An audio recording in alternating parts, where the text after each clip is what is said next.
The hum of anticipation filled the theater, growing louder as the curtains rose. It was opening night, the kind of night that actors like me dream about, every seat filled, the air buzzing with energy, and the weight of expectation pressing down on your shoulders. I was playing the lead in The Ties That Break, a role that had consumed me for months. A role that, ironically, mirrored my life in ways that felt too close for comfort. I stood in the wings, mentally rehearsing my lines. I had done this 100 times, but tonight felt different. My stomach churned with unease, though I couldn't pinpoint why. Sarah had been distant lately, distracted. We'd barely spoken beyond the essentials in the past few weeks, and when we did, it felt strained, like there was something unsaid lingering between us. But I pushed the thoughts aside. Tonight wasn't about us. It was about the performance, the art. I stepped onto the stage, the lights blinding as they always were, and became James, the character who, like me, was on the brink of discovering a betrayal that would shatter his world. The first act flew by in a blur. I was in the zone, lost in the rhythm of the play. My co-stars moved around me like clockwork, their lines and movements perfectly timed. The audience was hooked, I could feel it, every pause, every breath, drawing them deeper into the story. And then, halfway through the second act, it happened.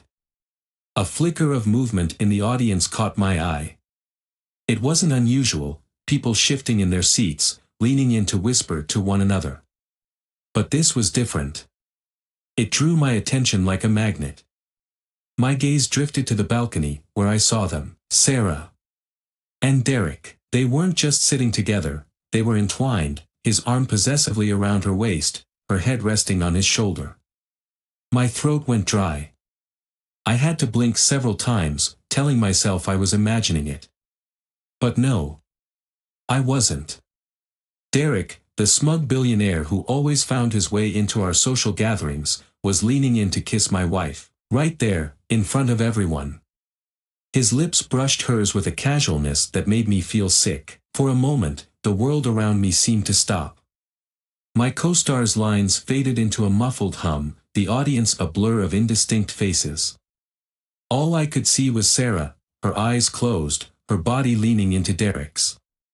They were completely unaware of me, of the hundreds of eyes around them. The play I was performing ceased to matter. The betrayal wasn't just happening in the script, it was happening in real life, right in front of me. James, are you all right? My co-star, Lydia, playing my onstage wife, whispered, her concern breaking through my trance. I had forgotten my line.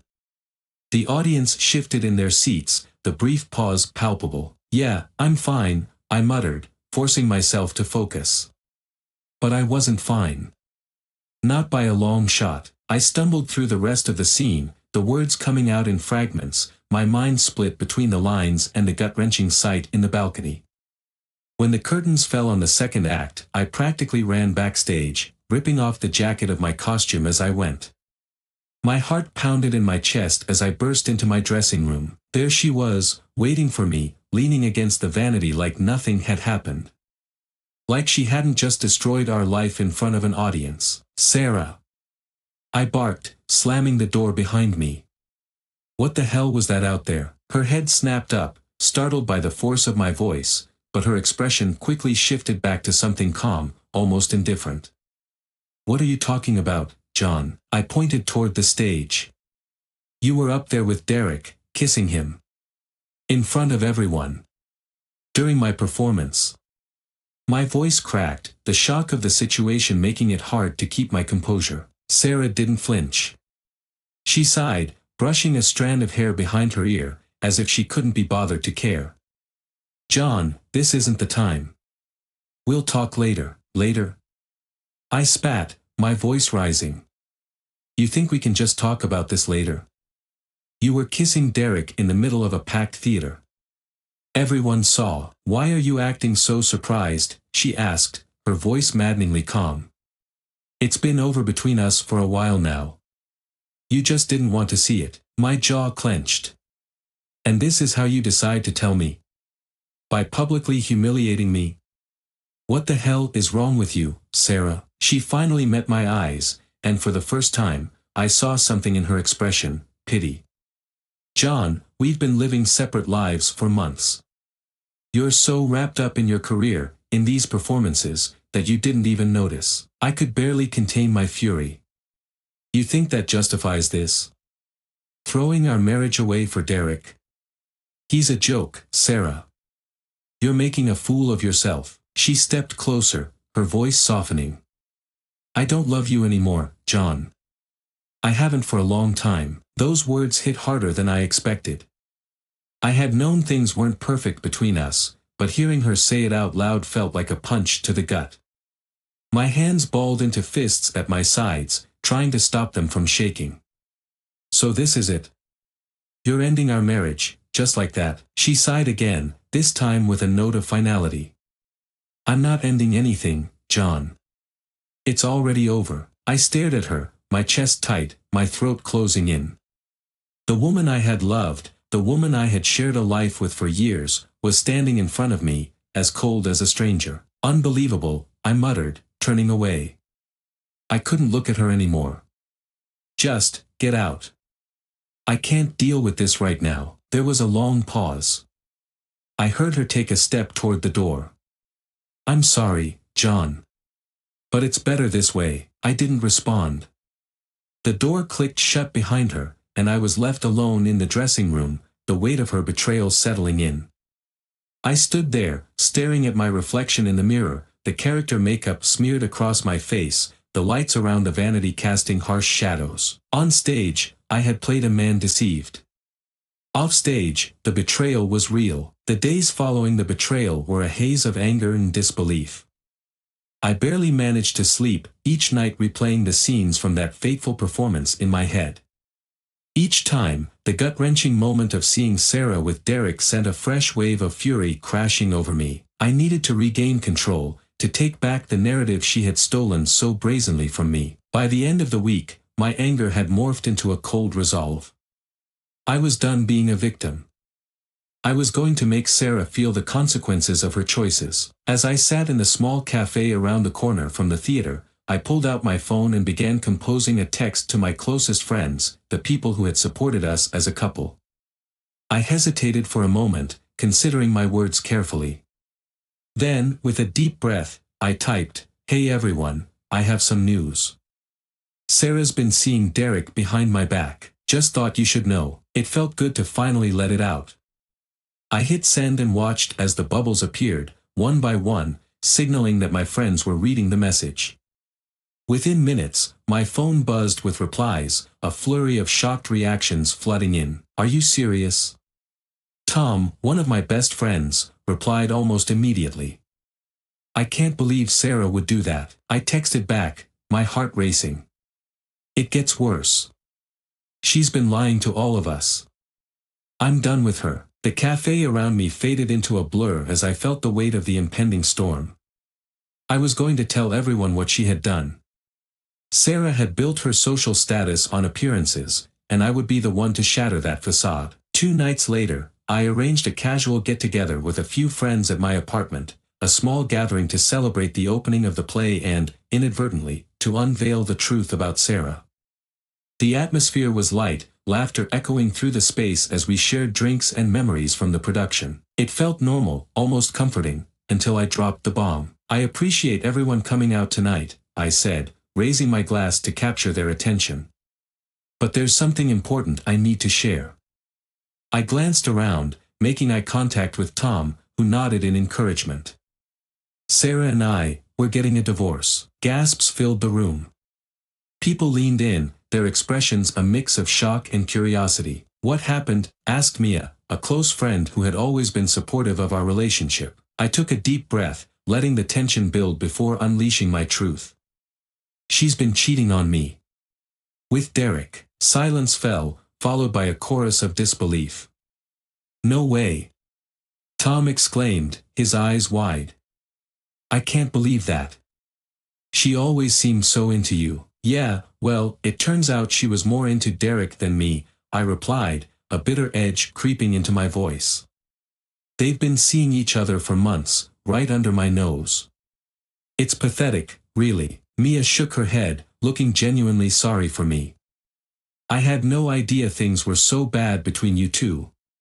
I'm so sorry, John. Don't be, I said, forcing a smile. I'm better off without her. But I wanted you all to know the truth. She doesn't get to keep her reputation intact after this. Tom leaned back, arms crossed, a thoughtful look on his face. So what's the plan? You going to confront her? Confront her? I scoffed. No. I'm going to let everyone else do that for me. The best way to get back at her is to expose her for who she really is. The group buzzed with discussion, and for the first time since the betrayal, I felt a sense of purpose. I was reclaiming my life, and I wouldn't stop until Sarah understood the consequences of her actions. Over the next few weeks, I became a silent hurricane, gathering momentum. I casually dropped hints at parties, sparking whispers and gasps. Sarah's friends began to pull away, and soon I could see the toll it was taking on her. Each message I sent out, every casual conversation I had, chipped away at her carefully constructed image. Then came the night I knew I had struck gold. I was at a charity gala, mingling with the upper echelons of our social circle. The elegant ballroom was filled with laughter, but I could sense the tension in the air when Sarah entered, her demeanor tight as she scanned the room. I watched her approach a group of acquaintances, her smile faltering as she realized the atmosphere had shifted. Whispers followed her, darting through the crowd like wildfire. Is it true what they're saying? A woman asked, her voice dripping with false sweetness. About you and Derek, another chimed in, feigning innocence. I heard he's been spotted with you quite a bit lately. Of course not. Sarah replied, forcing a laugh that sounded hollow. John and I are going through a rough patch, but there's nothing between Derek and me. I stood at a distance, a satisfied smirk forming on my lips. The scene was unfolding just as I had hoped. Her friends were peeling away, the whispers growing louder, the judgment clearer. As she spotted me across the room, her eyes flared with anger. John, she called, striding toward me, her heels clicking against the marble floor. What the hell are you doing, me? I feigned innocence. I'm just here enjoying the show, Sarah. You know how it is. Watching you play the victim while the world finally sees the truth. Stop it, she hissed, her voice low, panic etched on her face. You're making a fool out of yourself, am I? I stepped closer, enjoying her discomfort. Or are you just afraid of being exposed? You had it all, Sarah, your career, our friends, everything. But you threw it away for a fling. A fling that's now blown up in your face. You don't understand, she said, her voice rising. This isn't about you or your stupid revenge. I'm trying to save myself. Save yourself? I echoed, incredulous. You should have thought about that before you decided to humiliate me in front of everyone. John, please, she pleaded, her eyes flashing with desperation. You're ruining my life. That was your choice, Sarah. You made your bed. Now lie in it. I turned and walked away, leaving her standing there, the weight of her actions bearing down on her. Each step away from her was a step toward reclaiming my life, my dignity. I had set the wheels in motion for her downfall, and nothing would stop me now. In the weeks that followed, the fallout from Sarah's betrayal spiraled into chaos. My phone buzzed constantly with messages from friends, most expressing concern for me but others revealing the extent of Sarah's social isolation. I had made my point, but the satisfaction of revenge felt hollow. I was left with a tangle of emotions, anger, sorrow, and an unsettling feeling that something deeper lay beneath her actions. One evening, while flipping through the channels, my phone rang. It was Derek. I hesitated, debating whether to answer, but curiosity got the better of me. I needed to know what kind of man was entangled in my life and my marriage. John, Derek's voice came through, smooth and self-assured. I know this isn't the best time, but I think we need to talk. Why? I replied, barely containing my disdain. What could you possibly have to say that I'd be interested in? Listen, he pressed, and I could hear a hint of urgency in his tone. I didn't plan for things to turn out this way. But Sarah and I, it's complicated. You deserve to know the truth about her. I leaned back in my chair, intrigued despite myself. What truth? Can we meet? Somewhere private? His voice dropped lower, as if he feared being overheard. It's about the affair, and it's bigger than you think. Against my better judgment, I agreed to meet him. I wasn't sure if it was the need for answers or just the thrill of confrontation that drew me in. Either way, I needed to know what Derek knew. The next evening, we met at a small bar tucked away in a quiet corner of the city. The atmosphere was dimly lit, filled with the low hum of conversations and clinking glasses. I spotted Derek at the far end of the bar, looking every bit the part of the wealthy businessman he was. He wore an expensive suit, the kind that could only come from a high-end tailor, and he exuded a confidence that made my skin crawl. "John," he greeted me with a nod, his expression serious. "Thanks for coming." I took a seat across from him, crossing my arms defensively. "Get to the point, Derek. What do you have to say?" "Sarah's affair wasn't just about you or her," he began, his voice steady. "There's more at play here. She got involved in something dangerous." My brow furrowed. "What are you talking about?" Derek glanced around, ensuring no one was listening. "There's a financial scheme going on, and Sarah is tangled in it. I thought it was just a fling at first, but she was gathering information, John." I leaned forward, my heart racing. "Information? About what?" "About me, my business dealings, and some investors who aren't exactly above board," he explained, his eyes narrowing. "She came to me initially wanting to help with a project, but I realized too late that she was being used.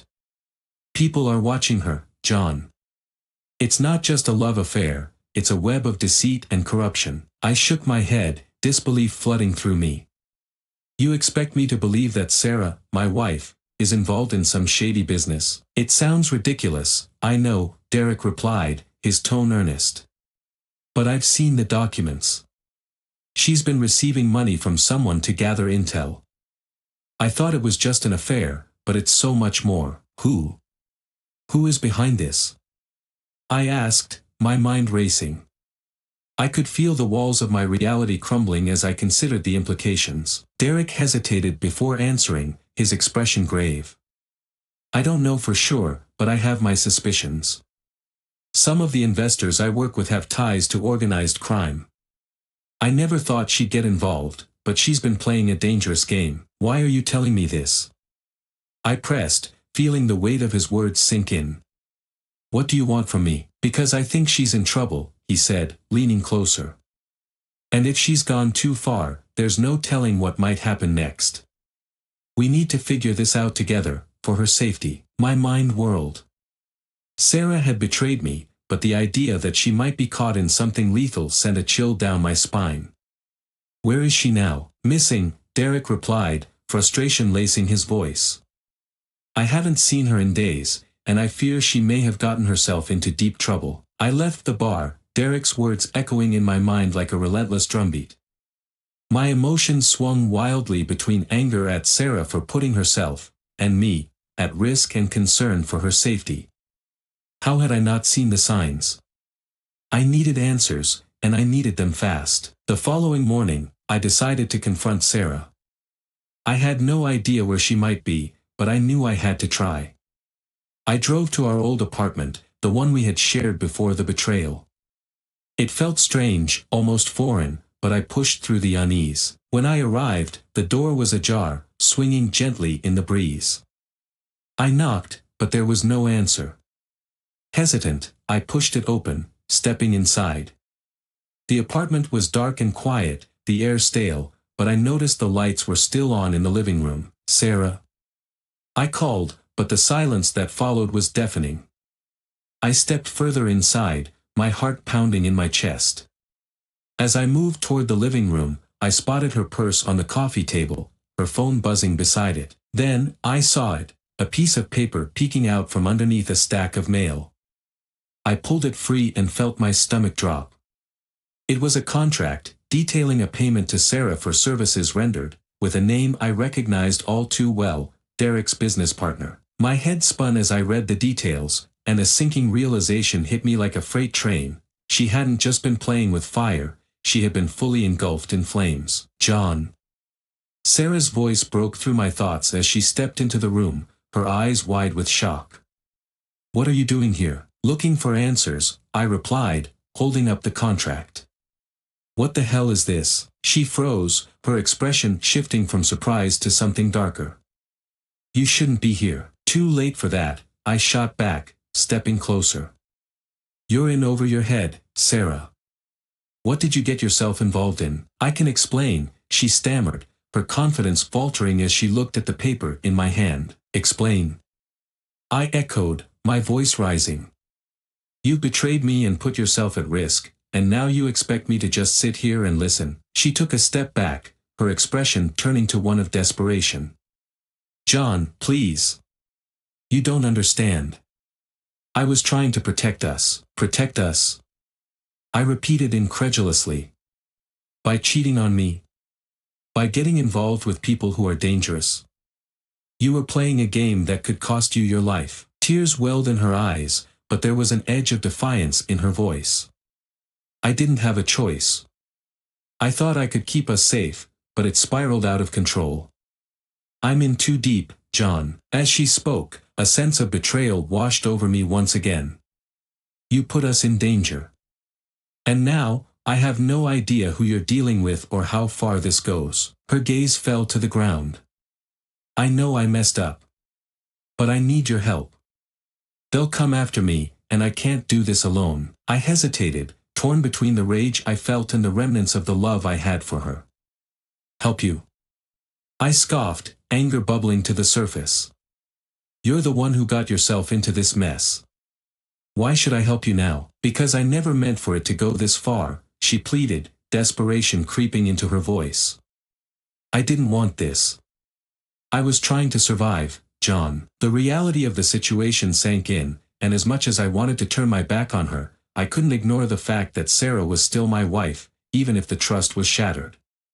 The stakes were too high, and I had to consider the consequences. I don't know if I can trust you again, Sarah, I said slowly, trying to maintain my composure. But if I'm going to help you, you need to tell me everything. No more secrets. Her gaze met mine, a flicker of hope igniting in her eyes. Okay. I promise. Just, please help me. I'm scared. As we sat together on the edge of our crumbling relationship, I felt the weight of the dangerous revelations hanging over us. The battle was far from over, but it was clear that we had no choice but to face the darkness together. The days that followed Sarah's confession felt surreal. I was thrust into a world I had never anticipated, one where betrayal, danger, and unresolved feelings collided. Together, we began piecing together her involvement in the scheme, working late into the night as Sarah recounted the conversations she'd had and the people she'd met. Each revelation weighed heavier than the last, painting a chilling picture of greed and manipulation. I was just supposed to gather intel, Sarah explained one evening, her voice shaky as we sat in the living room, surrounded by scattered papers and her laptop. But once I was in, they didn't want to let me out. I thought I could get enough evidence to expose them, but, they're dangerous people, John. They won't hesitate to hurt anyone who stands in their way. I rubbed my temples, frustration boiling beneath the surface. You put yourself in that position. You thought you could play them without getting burned. I thought I could protect us, she insisted, tears glimmering in her eyes. But I was naive. I didn't realize how deep the corruption went. Who is behind this? I pressed, knowing I needed more than vague answers. You mentioned a partner of Derek's. What's his name? Max, she replied, her voice barely above a whisper. He's the one who pulled me in. He has connections to some pretty dangerous people. I think he's the one who's been calling the shots. As Sarah spoke, my mind raced. If we were going to confront the criminals involved, we needed to be strategic. We have to go to Derek. He has to help us expose Max before it's too late. The next day, we arranged to meet Derek in a secluded part of the city, far from prying eyes. I felt a mix of anxiety and determination, knowing that this confrontation could change everything.